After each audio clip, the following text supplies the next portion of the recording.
Nicolas Duhamel, je suis directeur général pour l'entité France du groupe CEF et je suis également Senior Vice President pour l'Europe continentale pour les activités de vente.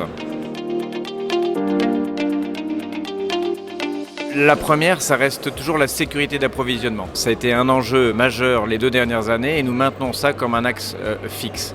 Ensuite, on a la compétitivité pour nos clients. Nous sommes un des acteurs majeurs du B2B et la compétitivité pour nos clients reste un enjeu majeur pour leur permettre eux-mêmes d'être compétitifs dans un environnement concurrentiel.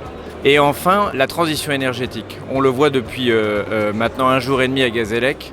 Le volet réglementaire, la peur des nouvelles technologies, l'envie de se décarboner, c'est extrêmement complexe et c'est un des enjeux majeurs pour notre groupe et nos clients. Nous sommes un acteur européen. On est un des leaders européens dans la fourniture d'énergie et ça nous donne finalement un accès au marché, au réseau de distribution et une lecture du volet réglementaire assez importante.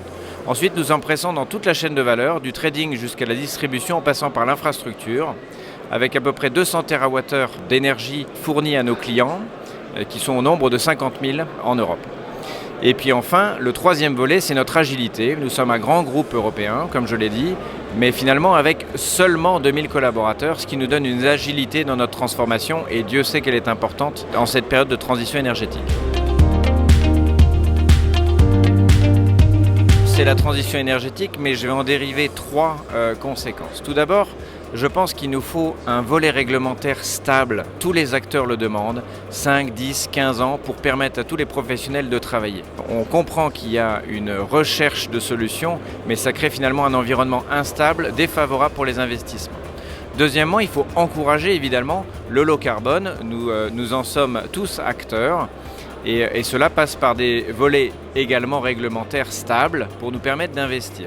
Et le troisième point qui me semble majeur, c'est de ne pas trop pénaliser les réseaux existants et notamment les énergies existantes avec des augmentations de tarifs et des non-utilisations de réseaux qui pénaliseront finalement l'industrie en Europe, qui est un des points clés puisque c'est l'industrie et les gros volumes en Europe qui permettront d'ouvrir des corridors pour les nouvelles énergies en Europe.